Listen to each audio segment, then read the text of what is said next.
I have a confession. I am terrible at throwing things away.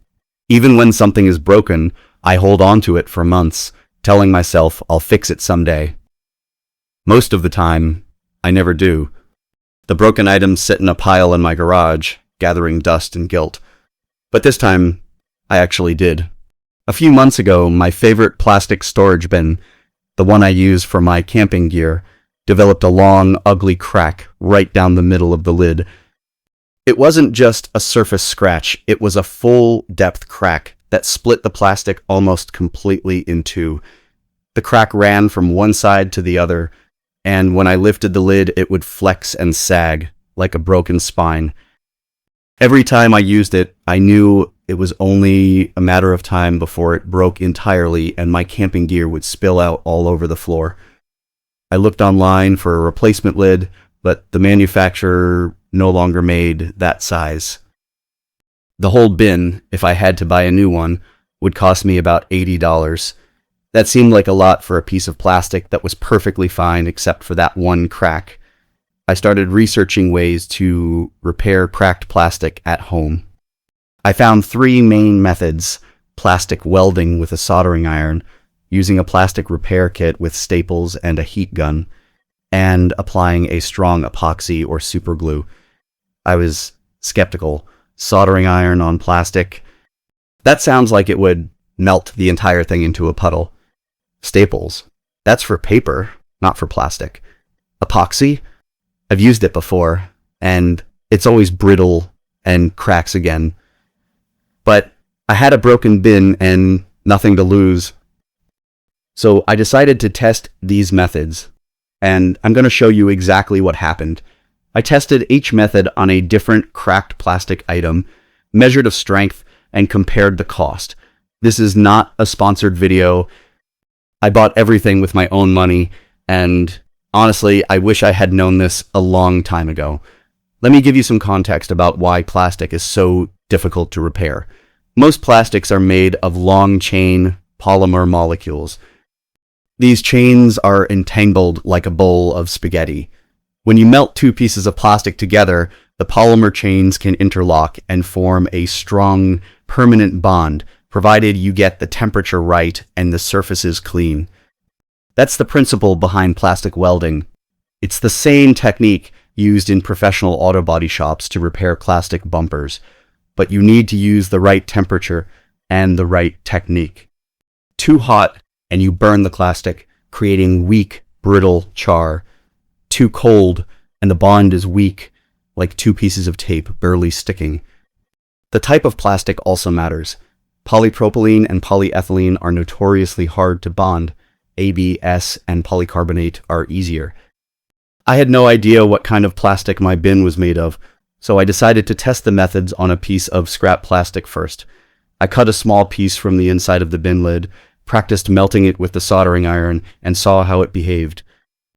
It turned out to be a common type of plastic that responds well to heat. That gave me confidence. The first method I tried was the soldering iron method. I used a cheap soldering iron that I already had in my toolbox. I cleaned the crack with rubbing alcohol to remove any grease or dirt. I set the iron to a medium temperature, around 300 degrees Celsius, and placed a piece of plastic mesh underneath the crack for reinforcement. The mesh was actually a piece of an old window screen, which I cut to size. I then carefully melted the plastic along the crack, moving the iron in a slow, sweeping motion, melting the edges and fusing them together. The plastic melted into a gooey state and then hardened as it cooled. The mesh gave the repair incredible tensile strength. I repeated the process on the underside of the lid to create a double-sided weld.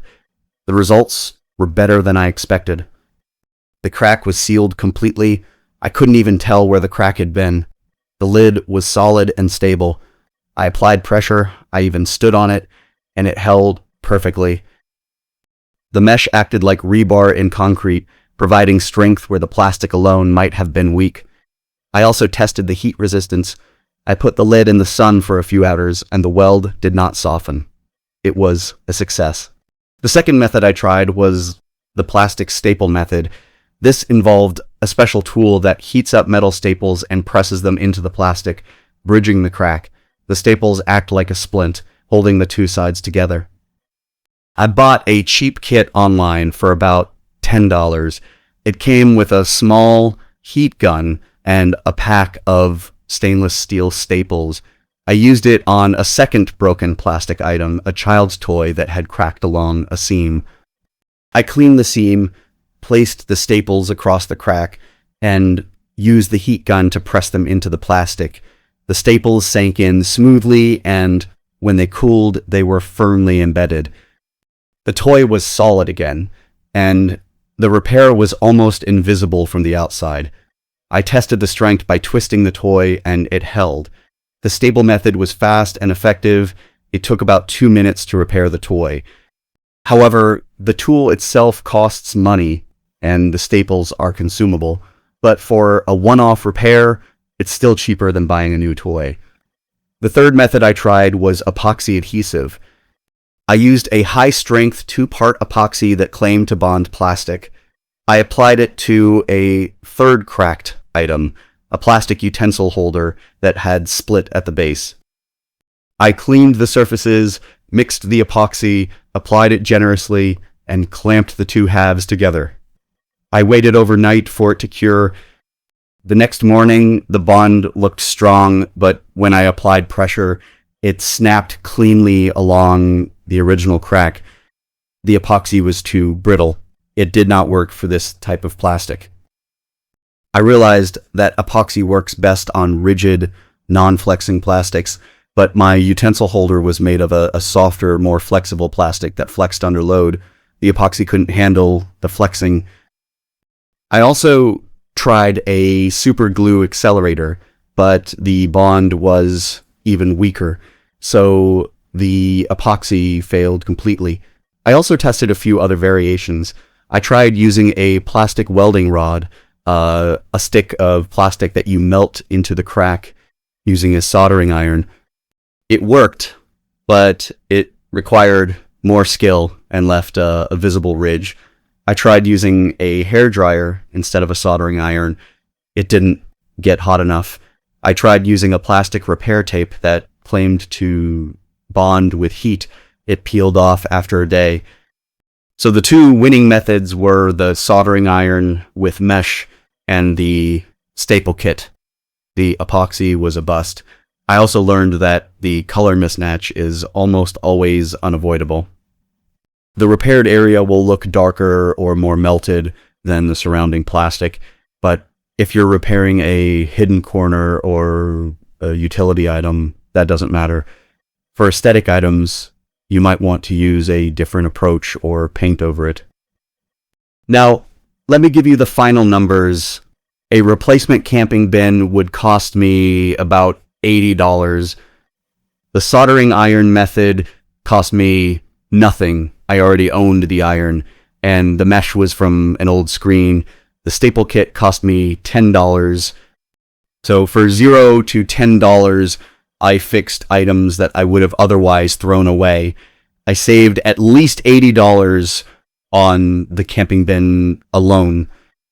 Over the course of fixing 4 items, the bin, the toy, a broken plastic chair, and a cracked flower pot, I saved nearly $200. That's a huge win. But there are limitations. The soldering iron method requires practice and a steady hand. If you apply too much heat, you'll create holes or warping. The staple method requires a special tool that you have to buy. And the epoxy method worked only on a specific type of plastic. It's not universal. Also, you need to work in a well-ventilated area because melting plastic releases fumes, and always wear safety glasses. Hot plastic can splatter. For the soldering iron method, I found that using a scrap piece of plastic as a filler helped fill gaps and made the weld stronger.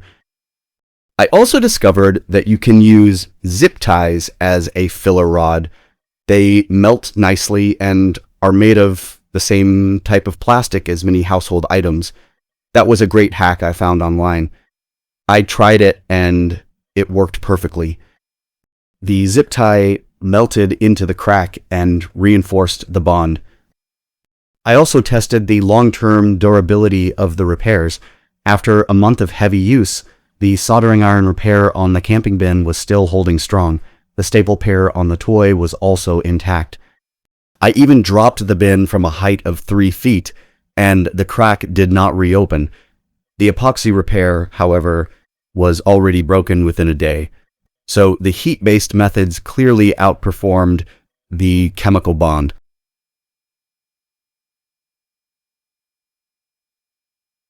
The most important thing I learned is that we have been conditioned to throw things away and buy new ones. But with a little bit of knowledge and few simple tools, we can fix so many things. It's cheaper, it's more sustainable, and it's deeply satisfying. That is a lesson worth taking with you.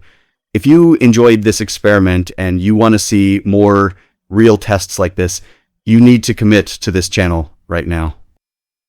Subscribe to Overlooked and hit that notification bell, because I test the hacks that nobody else dares to try, and I show you the truth, whether it works or fails. Trust me, you will not want to miss the next experiment. If you have ever repaired cracked plastic, or if you have any other repair hacks, let me know in the comments. I genuinely want to hear your experiences, good or bad. Thanks for watching.